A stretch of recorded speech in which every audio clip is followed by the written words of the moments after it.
start with my game against Hikaru Nakamura, who's one of the top players in the world, and certainly one of the top Blitz players in the world. And here I had black against him.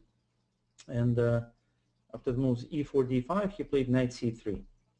Hikaru, as you may know, tries to play some offbeat openings. He doesn't like mainline theory. He tries to surprise his opponents and keep them on their toes, constantly thinking, spending time, and this is how he wins a lot of the games. Actually, a lot of his opponents get under time pressure, and then as he attacks, they can't really deal with his quite inventive ideas and make mistakes. So in this position, I played d4, knight e2, g6. I try not to. I try not to move my pieces out, especially my pawns. For example, after knight e2, if I play e5, white already has a target, and on the e5 square. So I prefer to play in a way which hides my intentions for now. So I play g6, and he plays knight g3.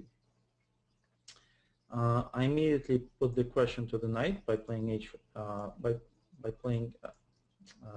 h4, h5, threatening h4, and obviously white now reacts with h4. I will have a nice square for my bishop on g4. So white plays h3, an interesting move that invites h4, and perhaps h4 is the right move to kick the knight back to e2. But I played bishop g7 for now, thinking I can always move my pawn to h4, although that's actually kind of wrong thinking, because if you think about it, after h4, knight e2, the bishop can't come out to c4, which is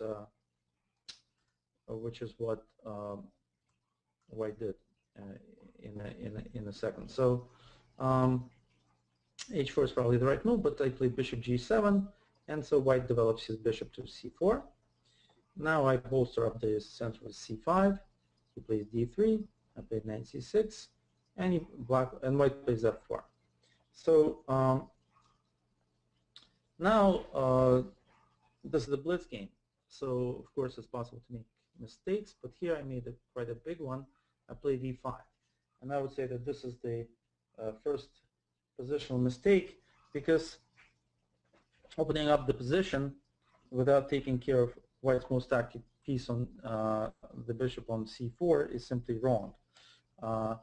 It was important to play after f4. It was important to play knight a5 and attacking the bishop on c4. And if white plays, for example, bishop b5, bishop d7, the bishop gets exchanged, and after they exchange the bishops, the threat to white's king, to black's king, would not be so big. So this was an important positional moment, which I missed. I played e5, and white played knight f3.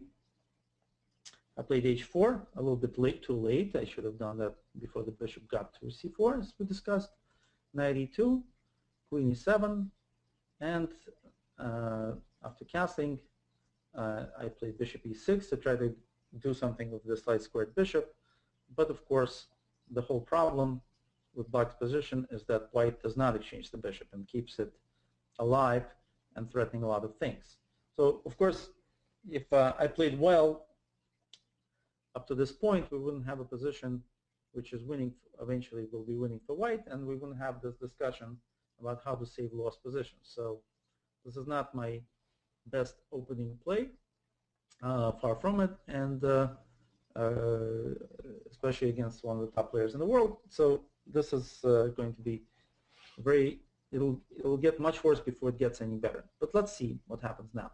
So I play bishop d7, and here white plays c3, and I take the pawn on f4. This is another difficult move to make, and a bad one, because with this move, obviously, I'm letting more of white's pieces into the game. Knight will now come to f4 and to d5. I should have at least played something like castles, queen side, sort of biting the bullet and letting things sort of chips fall as they may. Of course, white would be quite a bit better, having the chances to open up the position on the queen side.